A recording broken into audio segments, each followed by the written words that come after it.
Welcome back to Season 4 of the Balance Boldly podcast, the podcast where we get bold about our balance and campaign to shake the shame that stunts our growth. I'm your host, Nikita Thigpen, balance and relationship advisor for bold women in business and a few brave men. The Balance Boldly podcast is sponsored by All About Leverage, integrates LinkedIn and social selling innovation to build power networks, open more doors, and maximize client acquisition. From on-site to virtual training programs, concierge social marketing programs, LinkedIn executive profile optimization, speaking engagements, power networking groups, and LinkedIn coaching. All About Leverage is a full-service LinkedIn and social selling resource. Learn more at allaboutleveragellc.com. As always, and you guys know I've missed you because we take a little bit of a pause between our seasons, I have another amazing woman, but more than just my normal amazing guests, this is the woman that I think many of you more than need, but don't know you need her yet. You're actually hoping to need her in your life because what she's an expert in addition to all the gifts that multiple, genius women that we have, she is all about the suddenly. Amy Leis is a financial advisor with Janney Montgomery Scott. She provides comprehensive financial planning and tax-efficient investment management to families and business owners.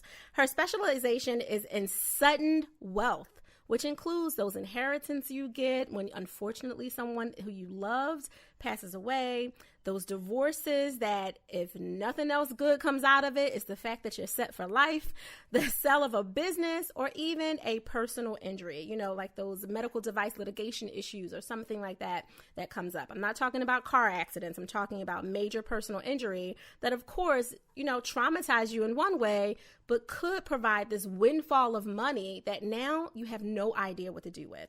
So, of course, as all things balance boldly, everything we talk about in business obviously transfers over to how it impacts your relationships and your life.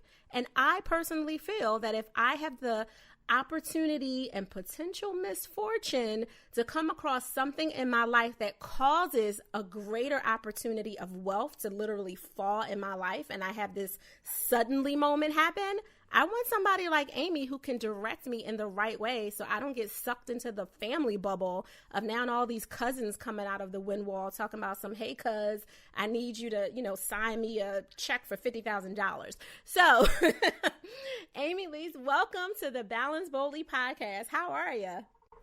I'm doing well. Thank you for that lovely introduction.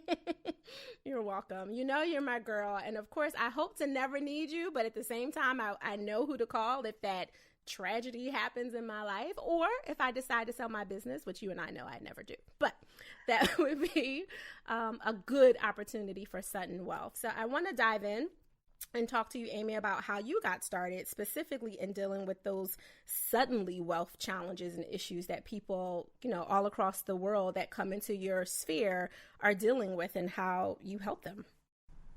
Sure. So I have a PhD in educational psychology.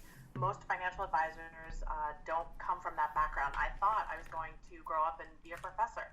And as you know, life happens. So we're talking, this is 12 years ago now. I was defending my dissertation, my school loans kicked in, and I realized I had to get a decent paying job. I was super lucky that my firm, Janney Montgomery Scott, was hiring. So I took a position in our corporate office, coaching and training other financial advisors because I love behavioral finance, kind of that psychology of money piece of it. So along the way, I got my Series 7, which is like your basic stockbroker license, started giving advice to friends and family, and then just really built my practice the way every other financial advisor does. So it was retirement planning, college planning, estate planning, tax-efficient investing, money management, high net worth clients, the whole nine yards, just like everybody else. And then a couple of years ago, my best friend's dad died. And in working through that process with her, she inherited a good amount of money, and we were having a conversation about, and I was her financial advisor, and I said to her, gosh, if only we knew somebody that had a background in finance and psychology. And I was like, wait a minute, that's me. So she became my first sudden wealth client. And really since then, now I'd have to say probably about 60 or 70% of my practice is devoted to helping people who have in some way, shape, or form come into sudden wealth. So as you were saying, it's usually through inheritance, divorce, personal injury. It's funny when people hear, when I first say I work with sudden wealth, everybody thinks, oh my gosh, I want to be like that, because they think I don't represent a single lottery winner. Mm-hmm. That would be great. So any lottery winners who are listening, call me. But for the most part, it's really, I get a lot of referrals from attorneys. It's something usually sad or some sort of emotional, even the sale of a business is challenging for people emotionally because it's a transition in their life. It's something that they have to go through. And I'm not a coach. I am not a therapist. I have great coaches and therapists that I refer to. I still do all of the same retirement planning and tax efficient investing and all of that. I think the difference is that I do it with more empathy. I'm able to ask better questions around some of the tangential topics there. I have a greater knowledge of the tax consequences, the kind of trusts and estate planning that's usually involved in these situations, than what you would normally come across in a financial advisor. No, that makes a lot of sense. I mean, as I'm listening to you, I'm thinking about, dang, like your background, more than you could have imagined, prepared not only you for this new career, which is a completely different career than you went to school for technically, but also is such a positive attribute. That was the word I think I'm looking for what your clients and potential clients can get, because the reality is, you know better than most people that they're not just dealing with the loss of someone. They now have this gain that they feel guilty about, right? Like, I got all this money, but I just lost my dad or my husband or my child or whatever the case may be. Even if it is, something a little bit less quote unquote traumatic, potentially like the sale of a business, they could have had to sell the business to take care of a loved one and got this windfall in, versus it being something like, you and I were having a conversation the other day, and I was like, oh, like serial entrepreneurs, who are just selling one and moving on to the other. And you were like, yeah, that could, but not quite that normally. Like you can really deal with it. Super interesting to see how people make decisions based on their relationship to the money. And so that's kind of where the behavioral finance piece comes in, because what it really looks at is how you make decisions. Yeah. And specifically in this case, it's how you make decisions financially. But really, it's when you start talking about things like loss aversion, opportunity costs, those are relevant both financially but in personal relationships as well. And so, and what's so funny, so I'm a perfect example of this. I own Tiffany stock in my portfolio. My compliance department would like me to tell you that I neither recommend that you own it. Please know that any advice I give is just what I'm saying right now. But I own Tiffany stock in my portfolio because I inherited it from my grandmother. She gave it to me as a wedding gift, and then she passed soon thereafter.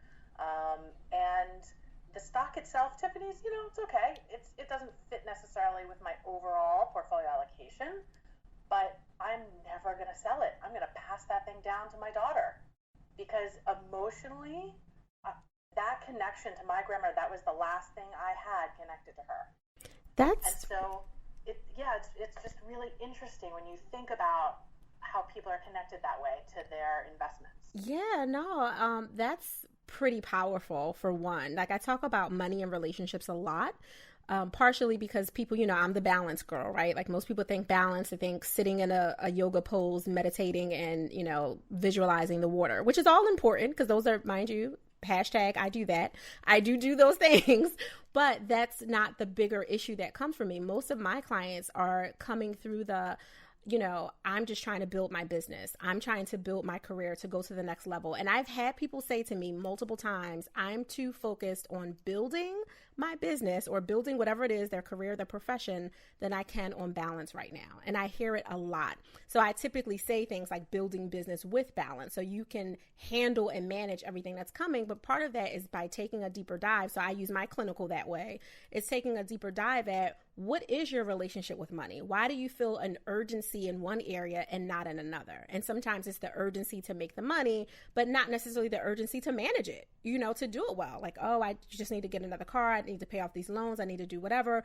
But to your point and the knowledge you have, there's a lot of ways that you can handle it, but you have to be willing to be vulnerable enough from the client perspective to look at what's underneath of that. Why are you holding on to, I'm not saying that this particular stock isn't doing well because I know nothing about it.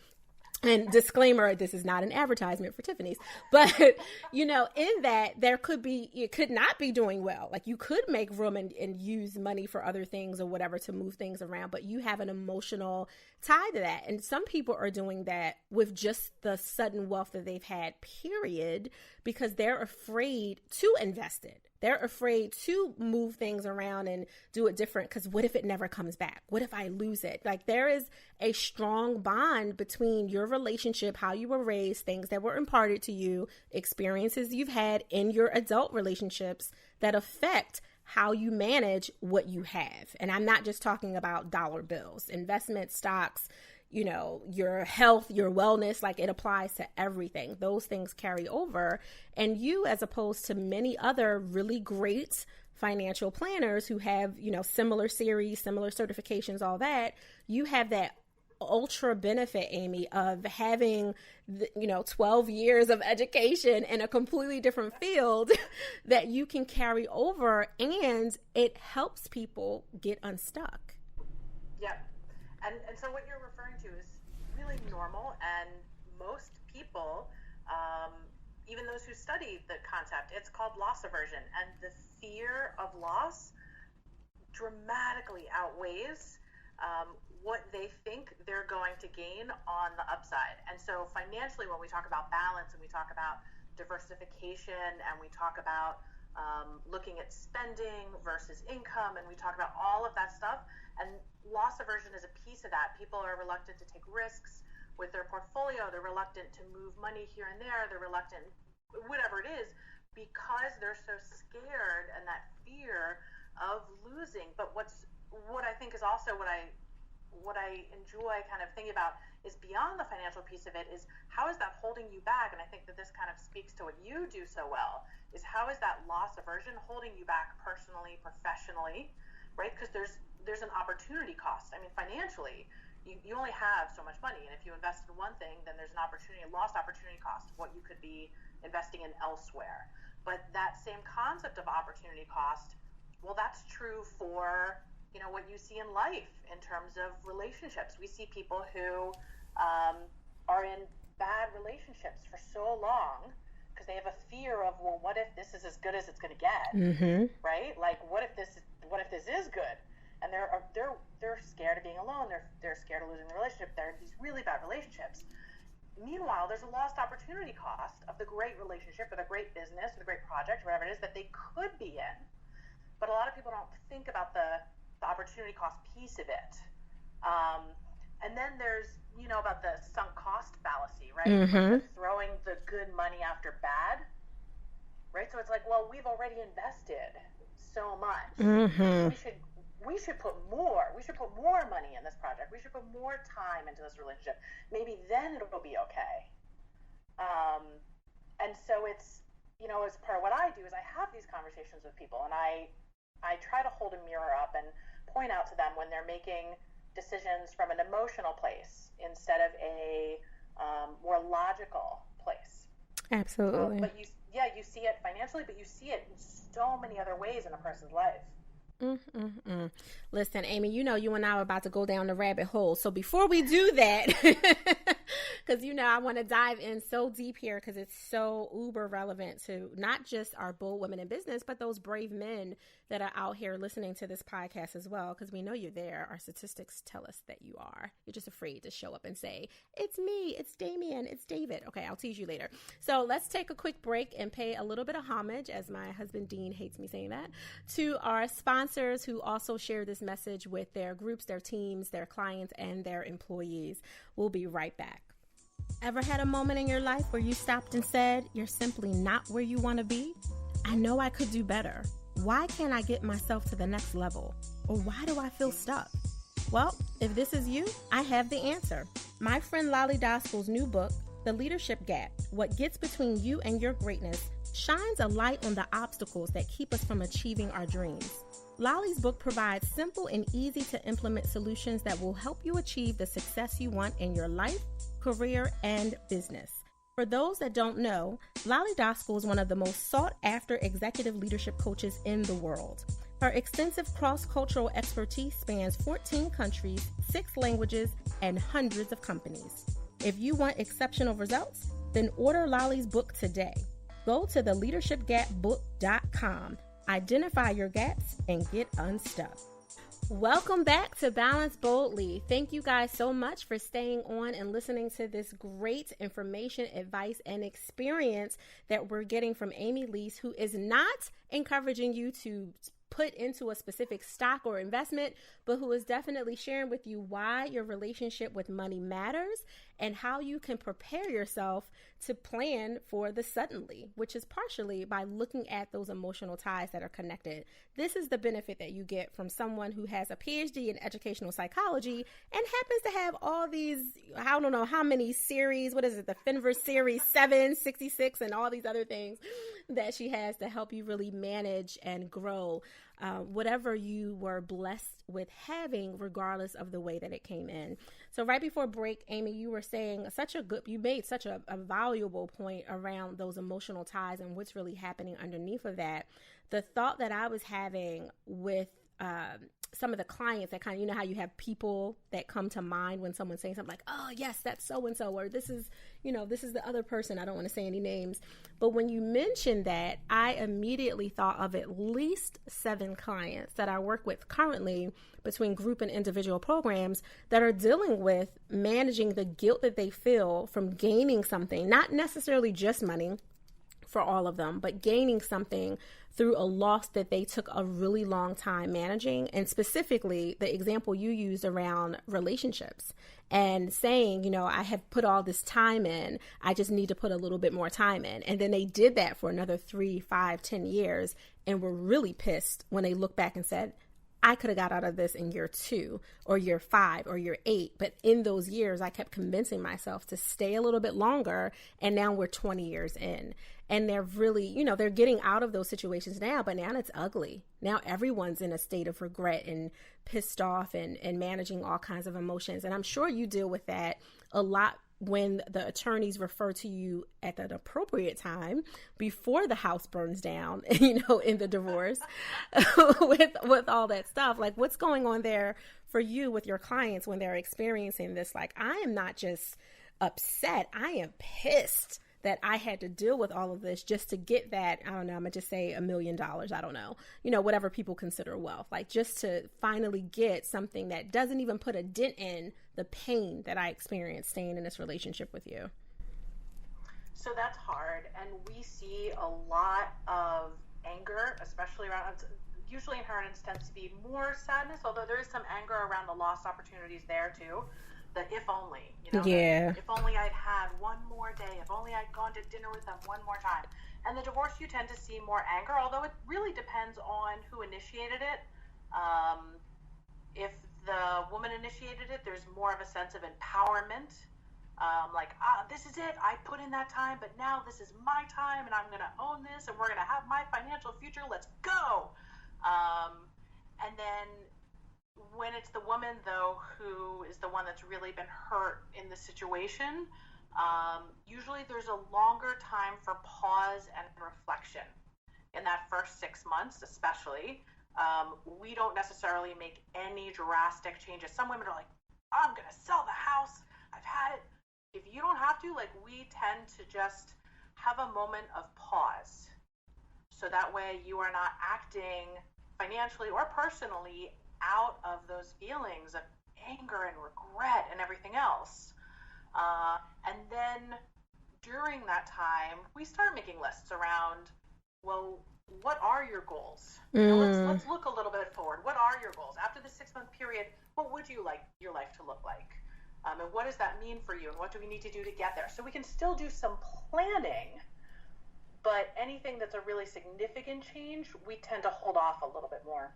Yeah, that makes sense. And what about for you? Because I know for me, as a balance and relationship advisor, who's also a breakthrough success coach when I'm dealing with the business, the entrepreneurial aspect, who has all this clinical background, yada, yada, yada. Most of you guys know, my whole CV.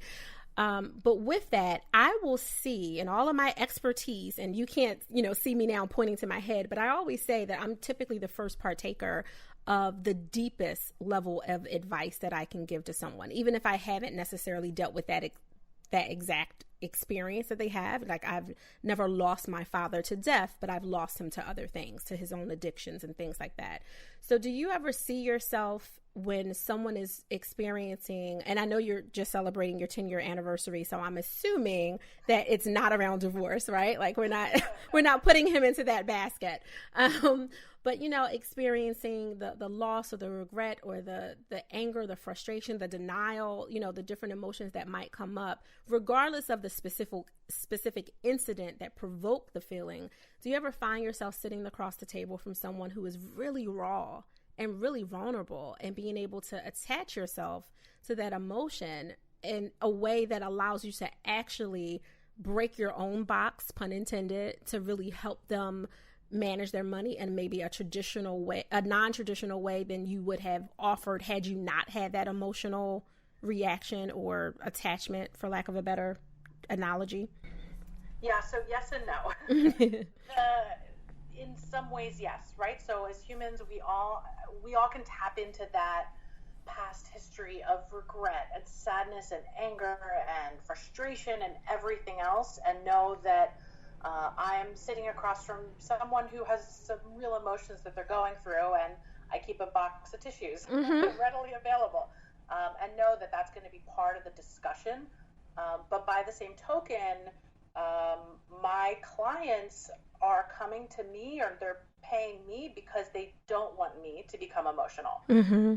Somebody in our relationship needs to be making rational decisions, and that, in this case, is me. Because it's not my dad who just died, because it's not if my dad passed, I would go to a trusted advisor and say, let's sit down and help me work through this, because I know at that point I might not make the best decision. Right. So in those cases, when you are going through something so emotional, you want to be able to go to an objective third party, a trusted advisor, like a financial advisor, an attorney, somebody like you, Nikita. People should be calling you left and right, because your brain literally in that moment is not capable of making a rational decision. So true. The other thing I like to do, and I like to recommend people do, is when they are making decisions or rational choices, in that moment, write down what you thought the expectation was going to be, what the end result was going to be, and then review that along the way. So let's say I'm going to take on a new marketing project. Mm-hmm. When I first decide, okay, here's how I'm going to market my business for the next 6 months, I'm going to write down, okay, this is what I think the metrics are going to be. This is what I think the outcome is going to be. This is how I'm going to measure it. And then in 6 months from now, right, so that's when I'm rational. I make that decision. I'm like, yep, this is what I'm going to do. Right. And then I actually start spending money on marketing, and I invest my time and my energy, and I'm really into it. And then time goes by, and maybe my marketing idea isn't working out. Well, now I'm emotionally connected to it. Right. And I'm going to be like, oh, I should put more money into it. Right. Then it will work. I just need to try harder, right? Because women are always like, well, I'm just not trying hard enough. Mm-hmm. Right? I need to try harder at this. Well, that's when I get out my notes from 6 months ago, and I'm like, oh, it says very clearly, Dear Amy, you were rational when you wrote this. Right. If it's 6 months from now and your numbers don't meet these numbers, please reconsider. Love Amy. P.S. You're having a great hair day. Like, that's literally like the kind of note that I will write myself. Mm-hmm. Because you have to almost talk to your future self. Like, leave notes for your future self. So you want to work with trusted advisors, right? Work with coaches, therapists, attorneys, financial advisors, and then leave notes to your future self, whether it's about your money, your relationships, your business. So that way, when your future self is in an emotional state, you're able to still have some moments of clarity. I absolutely love that. It's literally like a step in preparing for what could be a suddenly experience, right? Like you prepared this 6 month, to use your analogy, you prepared for this 6 month plan of all this greatness, and then suddenly it didn't work.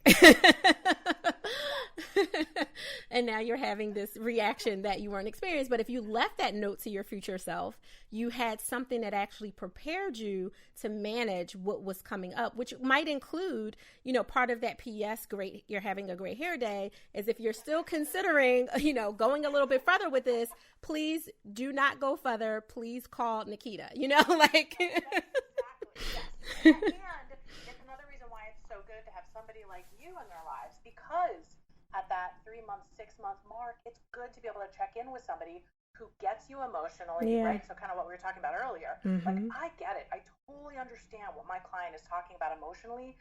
I just can't cross that bridge with them. Right. Because I need to be the one saying, okay, hold up, let's rethink, or this is what you said 3 months ago, and kind of hold them to that. Mm-hmm. While we're talking about planning suddenly, if I can go off on a little bit. Yeah, of course. Side topic. Because what I have found in working with people, especially business owners, entrepreneurs, who are always so focused on the business and the day-to-day and the time that they're going to spend with their family and what's going on, it's super, super important, right? As the person who sees what happens in a sudden wealth event, it is super important that you take time now to get your stuff in order. Mm-hmm. Get all your paperwork in order. Go talk to an estate attorney. Make sure you have a will and a power of attorney and medical directives. Make sure that your loved ones have a copy of it. Have a file somewhere that somebody can find that has passwords or something in it. Make sure that if, gosh forbid, you are incapacitated, someone else can easily pick up a file and find everything that they need.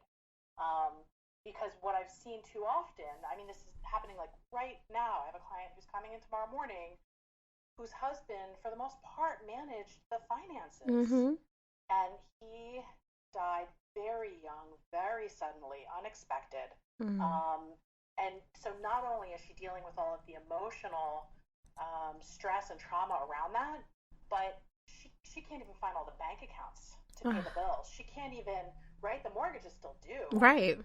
That doesn't go away, but now she's trying to sort through just old taxes and receipts, and it makes it that much more difficult. So I guess my thought to people who are listening is, make it easier on your loved ones, make it easier on everyone else, and kind of get your stuff together now. I love that. I'm literally writing down, dear future self, here is how to prepare for the suddenly, which I think is honestly going to be the name of this podcast, which I always love to name, towards the end after I get a real good grip of the organic flow and kind of where we went with it.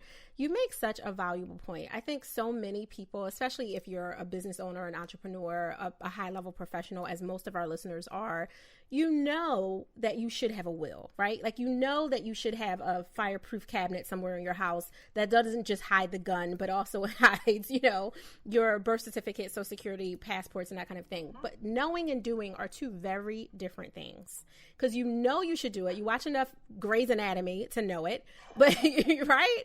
But you don't necessarily do it because you have this sensibility that happens and occurs over us so that it keeps us moving forward day to day and doesn't pull us into the negative or the pessimistic thoughts, that you just know you're going to wake up tomorrow, which isn't necessarily the case. To your point with your client that, who's going through such an unimaginably difficult time, your other half of you didn't wake up the next day, or what, or didn't come home that day as they were planning right when you were, cooking them dinner or whatever the case is.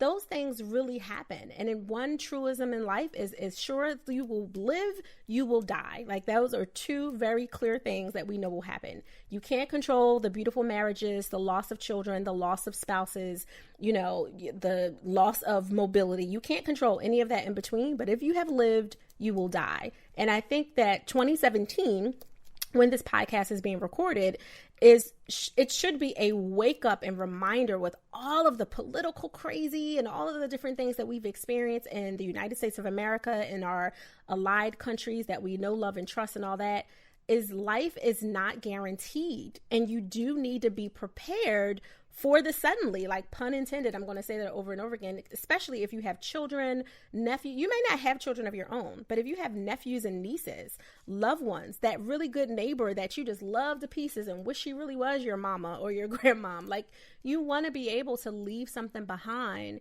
not just in the legacy of, hey, Nikita was a really nice lady. She said some good words every once in a while. Have some organization left for your family so they're not more overwhelmed by not only losing you or having to make difficult decisions if you're incapacitated, to your point, Amy, that you brought up, but also now they need to be able to survive. Like my husband would, God knows, he would have no idea what to do if I wasn't here. That is real. You know what I mean? Like he is the most brilliant man that I have ever met in my entire life. He is such a high level genius that he is quite on the level of crazy. Like that's who I married. He's very peculiar, very weird, creative, introverted. He also would be incapacitated by the fact that I'm no longer here to manage what we do on a day-to-day, because I'm the case manager for our house, similar to your client's husband. So if I don't have that fireproof safety box that he has the code to, that has all those things, and an accordion file folder that is very organized with home insurance, mortgage, legal papers, business, if I didn't have that, everything that I spent, a long time, without giving my age away, a long time building, it would die in like 3 months because he wouldn't even want to come out of a dark corner to, figure it all out. We would have eviction notices on our doors because he would just stop paying everything if I didn't lay things as clearly as possible. So I think you made such a powerful, super powerful point that obviously sparked something in me, right? Like I'm all fired up now. Thanks to you, Amy. I can't even get my words together. I have to tell you, I'm very morbid, which makes me good at my job, but not super fun at parties. You almost made me choke on my tea. I think I could see where that would be a major benefit, because you get to help people process the what ifs, right? Like you and I were talking about that before. Like, what if you didn't not only choose to be brave enough to go into another door of a career, because you could have stayed where you were and been struggling to pay your loans, 12 years later. What if you didn't do that? But also, what if you didn't look at the deeper negative side that allows you to help people make those tough decisions at a difficult time? Yeah, that's true. A good way to look at it. It's just, I'm so grateful that if you had told me, 15 years ago that this is who I would be, and you can't see me right now, but I'm walking around, I've got my hair is all nicely done, I'm wearing pearls. I never would have believed that this, right? I was going to be like the really cool professor who wore jeans to class every day and sat on the desk, and all the students would be like, yeah, you got to take Dr. Leis's class. That was really where I thought I was going to wind up. And the fact that I get to wake up every day and help people when sometimes they're in their, darkest, saddest times, and know that, at the end of it, everything's going to be okay. And I'm so grateful and so fortunate that I get to have this experience. And I never, if I had stayed and tried to keep, fighting hard to be that professor, I never would have gotten this opportunity. So true. You had to learn how to, hire slow, fire quick. You had to do that with yourself. Yes. with the career. I mean, seriously, because you still could have went down that path and eventually ended up here, but you would have not had the same type of momentum or maybe even energy left to really invest in your new career, your second career, the way that you would have had you not, been drained because you were trying to hold on so much to, that idea of being Professor Leis, which you could still do, by the way, if you wanted to adjunct, but you know what I mean. Coming from the lady who's always balancing something. So tell everyone, Amy, how do you take some unapologetic pause for yourself? Like when you're just really like, there's a lot going on, business is great, we're making a lot of money, but the morbidness is at a overflow for even me. What do you do to recalibrate and rejuvenate yourself? So I have this theory, whatever you want to call it, that I cannot be in the same zip code as my birthday. Oh. So every single year, for the most part, every single year, ever since I've been in college, I go away. Consistently, I go away. And when I was younger, I tried to leave the country. Now I'm happy if I can just get a couple of hours away. This year, yesterday, I just booked a cruise for myself to Bermuda, so I'm super excited. And last year was one of the first years in a long time that I was not able to get away, and it was awful. And it really just left me like reinvigorated every single year for my birthday. I just need a couple of days of peace and quiet. Yeah. I just want to read and reflect and eat Chinese food and ice cream. and so I set some pretty strong boundaries around, I talk to my husband, and it means we have to get coverage for our daughter, and it means that, and I'm always working like 24/7. My clients have my cell phone number. So yes, I will bring my laptop with me on the ship in case something happens. But they also know that that I'm going away and that this is kind of my time. So if there's an emergency, they can reach out. But otherwise, like this is just kind of it for me. I love that. You know what it is for those ultra achieving, high achieving women that we typically work with? It's really difficult for them to have non-work specific or work directed vacations. But what you did is you infused it in a kind of a non-negotiable way, which I absolutely love, because what you're doing with this, going outside of your birth zip code for your birthday, it kind of holds you to a mandatory vacation, right? Like it became something that was non-negotiable for you. And instead of it just being this arbitrary, which many of us back out of, the arbitrary, oh, I have to take a vacation every year. Yeah, but the year could go by and you never did it because you never anchored it to something. Like you've anchored it to your birthday, which I think is an amazing way to do that, especially for women like us who do work really long hours, who love what they do, but have a hard time kind of turning it off because of the nature of your business and, the energy and passion from which you move forward from. I think that's an excellent idea. So that's great. I think I may have to borrow that. That's actually... Let me write that down. My vacation and my birth zip code. I'm literally writing this down like I'm one of your students in your class. How about that? That's so cool. So how can people follow up with you, Amy, if they want to go a little further, they want to know more about what you do under Janie Montgomery Scott, or just want to talk to you about the fact that they want to prepare for the possibility of sudden wealth because they know something, they can feel it. You can usually feel it in their energy space that something is happening. You just can't put your finger on it. And it could be 3 or 5 years down the road, but they want an opportunity to build with you now. Sure. So people can reach out to me primarily through LinkedIn. I'm also on Facebook and Twitter. I think that's it for me for social media. You can find me through my website, amyleis.com. And you can always email me, call me, and we'll post all of that information in the notes for this podcast as well. Yeah, absolutely. Small disclaimer, as the balance lady, you are not allowed to call Amy at 11 o'clock at night if you are not a paying client, okay? I just want to put that out there for her because I know how amazing she is. Yes, do not answer unless it comes up under client.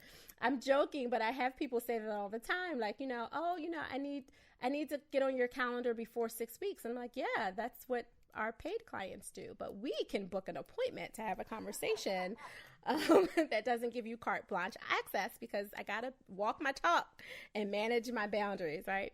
I love that. Yes. I would only hope that all of your listeners have such success that they all need my help for a good reason in the future. Absolutely. Although she can open that box of the wouldif if you want to walk down that. That rabbit hole if you need a little bit of pushing. This was so awesome. Amy, you have been amazing. Truth to everything that I've seen in our private conversations, offline, offsite. You are just incredible. And this was so fun for me. So thank you for taking time out of your day away from all of your clients and everything that you're managing to literally invest in all of us. I really appreciate you.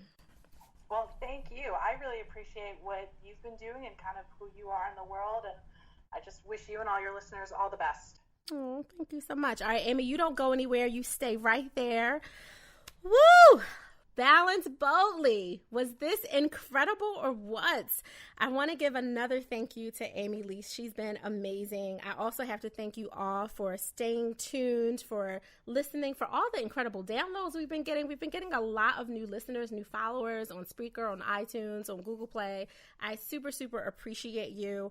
For those of you who are new to Balance Boldly, obviously, all you have to do is subscribe so you can get notifications whenever we're having our episodes, because we do take a 1 to 3 week break in between seasons. So you can want us. We want you to miss us, right? Like, we want you to have that every 6 or 7 episodes.